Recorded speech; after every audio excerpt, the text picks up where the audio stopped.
अब एपिसोड के स्टार्ट होते ही रेजी यहाँ पे फुशिगुरो को अपनी ही बनाई एक थ्योरी बताने लगता है, जिधर अब उसके हिसाब से जब हर कॉलोनी में कुछ चुनिंदा पावरफुल सोर्सरर्स ही बचेंगे तो केंजाकू उन सभी पर एक बम गिरा के कलिंग गेम के मकसद को अंजाम देगा। पर अब ये बम किस टाइम पर और कहाँ गिरेगा उस चीज की जानकारी अब इन लोगों के पास नहीं है, पर उसे ये जरूर पता है कि अब थोड़े टाइम में ऐसा कुछ जरूर होगा। जिधर अब इसी वजह से वो यहाँ पे पावरफुल लोगों को जमा कर रहा है ताकि वो इन फ्यूचर इस जगह से निकलने का प्लान बना सके उन सभी के पॉइंट्स का यूज करके। पर अब यहाँ पे फुशिगुरो एक बहुत ही ऑब्वियस सवाल पूछता है कि ये लड़की रेमी तो उतनी पावरफुल भी नहीं है, तो फिर ये तुम्हारी टीम में कर क्या रही है। जहाँ पर अब रेजी उसे बताता है कि इसका काम यहाँ पे लोगों को अपनी बातों में उलझाकर मुझ तक लाना है। जिधर फुशिगुरो अब इस बात को लेकर थोड़ी और आग देते हुए बोलता है, मतलब एक बार तुम्हारा काम पूरा हो गया तो तुम इसे भी मारकर इसके सारे पॉइंट्स ले लोगे। जहाँ रेजी बोलता है कि ऐसा कुछ नहीं होगा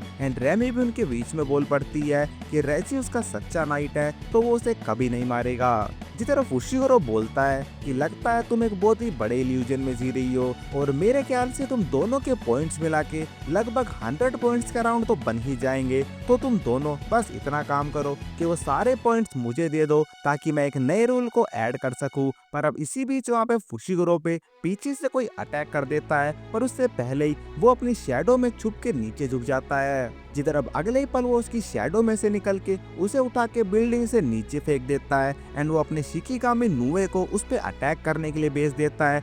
जहाँ पे अब दूसरी तरफ उसका डिवाइन डॉग सीधा रेजी पे टूट पड़ता है। जहाँ मेगुमी गुस्से में आते हुए रेमी को बोलता है कि तुम यहाँ से निकल जाओ और अपनी शक्ल मत दिखाना। जहाँ उसके पीछे रेजी फुशिगुरो के डिवाइन डॉग को चाकू मार के जख्मी कर देता है और वो उससे बोलता है कि यार तुम तो कुछ ज्यादा ही शरीफ हो, तुम रेमी को ऐसे ही जाने दे रहे हो।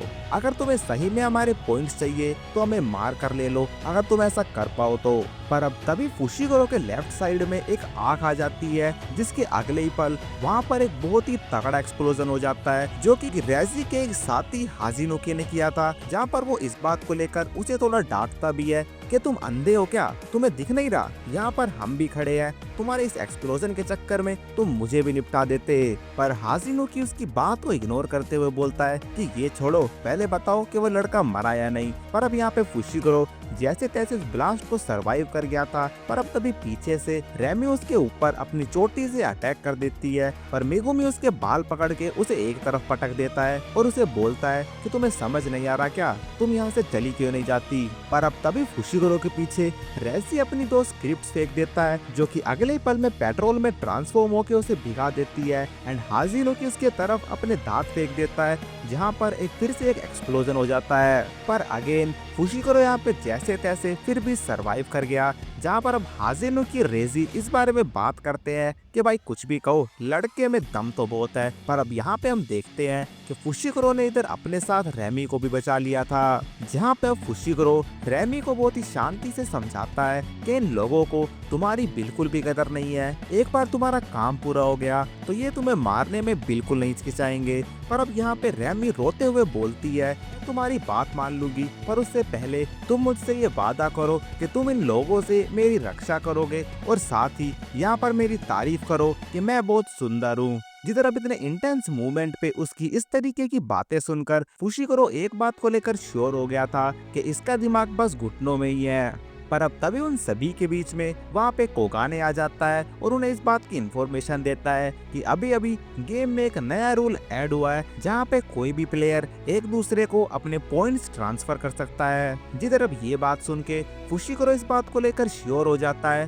कि ये रूल यूजी ने ऐड करवाया होगा। जिधर अब इसके नेक्स्ट मूवमेंट पे फुशिगुरो और हारी एक दूसरे पर टूट पड़ते हैं। जिधर मेगुमी अपने डिवाइन फ्रॉक्स को बुला के वहाँ पे हारी पर चोक लगा देता है एंड वो इससे थोड़ा उबर पाता वो उससे पहले ही अपने एलिफेंट से उसे बिल्डिंग से नीचे फेंकवा देता है। पर वो इस मोमेंट पे उसके साथ ही नीचे गिरने लगा था और वो उसकी चुटिया पकड़ के अपनी तलवार से उस पे अटैक करने लगता है। जिधर अब वो जैसे ही नीचे गिरते हैं तो वहाँ पे मेगुमी बिना कोई भी समय खराब किए हुए वहाँ पर सीधा ही हारी को मार देता है। जिधर अब इस मोमेंट तक आते आते फुशिगुरो के अंदर ये बात झलकने लगती है कि वो है तो तोजी का ही लड़का। मेगुमी यहाँ पे अपने आप को थोड़ा शांत करते हुए सोचता है कि उसे लोगों को मारकर ऐसे पॉइंट जमा करने की कोई जरूरत नहीं है, क्योंकि यूजी ने इस रूल को तो ऐड करवा ही दिया है, जिस वजह से अब उसकी बहन सुमिकी को भी किसी के साथ लड़ने की जरूरत नहीं पड़ेगी। एंड इसी वजह से उसे अब बस अपने दोस्तों पर विश्वास रखना चाहिए।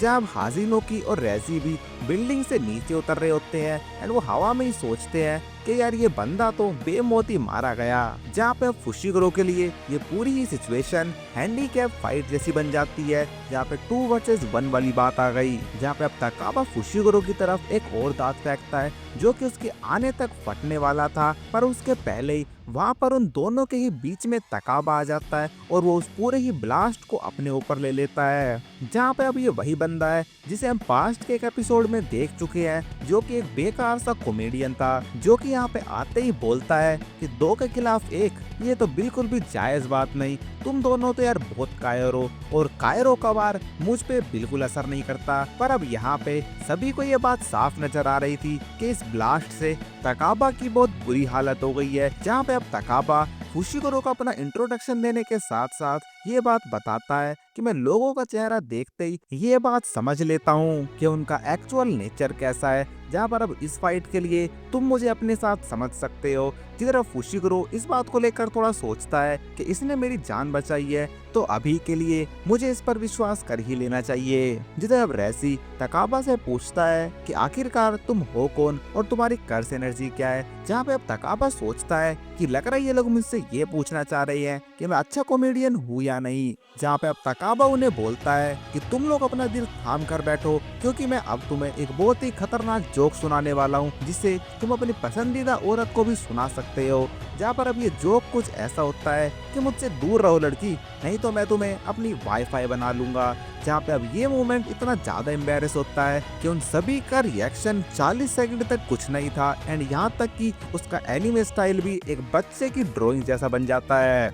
जिधर अब तकाबा इस बात को लेकर काफी शौक रह जाता है कि उसके इतने बढ़िया जोक पर भी यहाँ पर कोई हंसा क्यों नहीं। जहाँ पे अब इस बात को लेकर वो हाजिनुकी और रेजी पे चिल्लाने लगता है कि लगता है तुम लोगों को हंसना ही नहीं आता। जिधर अब अपने जोक का मजाक उड़ने पर तकाबा दौड़ते हुए हाजिनुकी पर अपनी दोनों लात दे मारता है, जिसकी वजह से वो पीछे बिल्डिंग में जाके गिरता है। जहाँ भी दूसरी तरफ फुशिगुरो रेजी की शैडो में से निकल के उस पे एक तलवार से अटैक करने का ट्राई करता है, बट वो उसे वहाँ पे डॉज कर देता है। जहाँ पे अब यह मेगुमी तकाबा को बताता है कि उन्हें इन दोनों से अलग अलग होकर ही लड़ना पड़ेगा, क्योंकि हाजिनुकी की पावर है कि वो अपने किसी भी बॉडी पार्ट से यहाँ पर एक्सप्लोजन करवा सकता है। बट अब इसी बीच वहाँ पे तकाबा फुशिगुरो की बात सुनते सुनते उसके बिल्कुल करीब आ गया था। जिधर वो तकाबा को थोड़ा पीछे करते हुए रेजी से बोलता है कि हम यहाँ पे जिस काम के लिए आए थे वो हो चुका है, तो मैं यहाँ पे किसी भी बात का पंगा नहीं चाहता। बट अब यहाँ पे रेजी की टीम का एक मेंबर मरने की वजह से वो इस कॉम्प्रोमाइज के लिए रेडी नहीं होता, क्योंकि अल्टीमेटली उसकी टीम के पॉइंट्स यहाँ पर कम हो चुके हैं। जिधर अब यहाँ फुशिगुरो भी फाइट में सीरियस होते हुए तकाबा को बोलता है कि तुम जाके सबसे पहले इस हाजिनुकी को खत्म करो। जहाँ यह फाइट के शुरुआत में ही हाजिनुकी अपने एक और बॉडी पार्ट को सीधा तकाबा की तरफ फेंक देता है, पर वो उसे डोज करके उसकी आंखों पे कागज की पट्टी मार के उसे थोड़ी देर के लिए अंधा कर देता है और उसके पीछे जाकर उसे पूरे ब्रह्मांड का दर्द एक सिंपल छेद में दे मारता है। जिधर अब यह इतनी खतरनाक फाइटिंग स्ट्रेटेजी देख के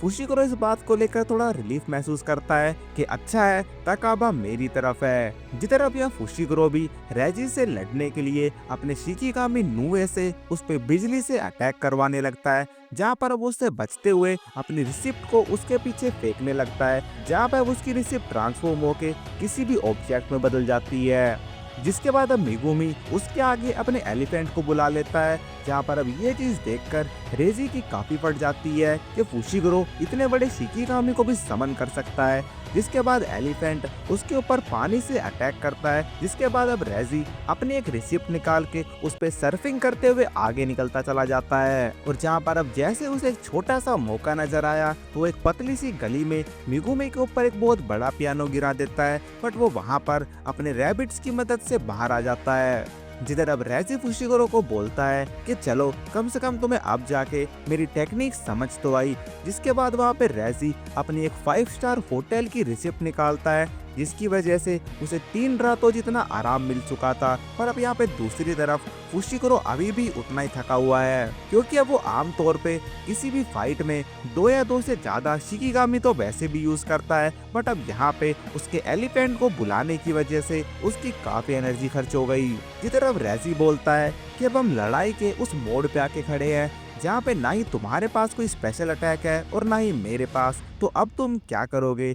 जिसके बाद अब फुशिकोरो बोलता है कि सही कहा, इसीलिए मैं यहाँ से जाना पसंद करूंगा। जिसके बाद वो नुवे को समन करके वहाँ से दूर जाने लगता है। जिसके बाद अब रेजी अपनी 2 स्क्रिप्ट्स का यूज करके उन्हें ड्रोन बना के उन्हें फुशिकोरो के पीछे भेज देता है, और एक और स्क्रिप्ट का यूज करके वो एक स्कूटर बना लेता है, जहाँ पर वो आगे जाते हुए एक फोन और बना के उससे मिगुमे की लाइव लोकेशन जानते हुए उसके पीछे वहीं पहुंच जाता है। जिसके बाद अब वो दोनों एक खाली पड़े हुए बास्केटबॉल कोर्ट में पहुंच जाते हैं, जहाँ पे रेजी उससे पूछता है कि आखिरकार तुम यहाँ पे करना क्या चाह रहे हो। पर अब इससे पहले वो कुछ समझ पाता, वहाँ पे 2 ट्रक सीधा फुशिकोरो को कुचलने वाले थे, बट वो जैसे तैसे वहाँ पे उनसे बच जाता है।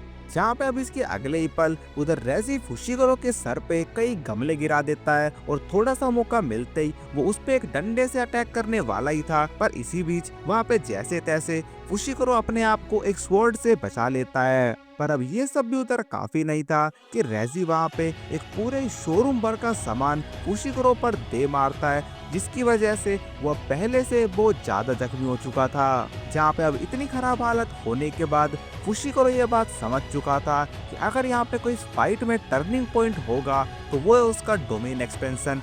जिस वजह से वो इसके अगले ही पल वहाँ पे अपना डोमेन एक्सपेंशन खोल देता है, जिसका नाम है चिमेरा शैडो गार्डन। जहाँ पे अब उधर ये चीज देखकर रेजी पूरी तरह सदमे में चला गया था, क्योंकि उसे ऐसा लगा ही नहीं था कि फुशिकोरो इतना बड़े लेवल का सोर्सरर होगा, बल्कि वो तो उससे बस यही सोच के फाइट कर रहा है कि ये कोई आंडू पांडू जादूगर है। जिधर अब यह इतनी मार धाड़ के बीच ये एपिसोड बस यहीं तक था। तो अब देखते हैं अब अगले एपिसोड में कि फुशिकोरो यहाँ पे रेजी को हराने में कामयाब हो पाता है या नहीं।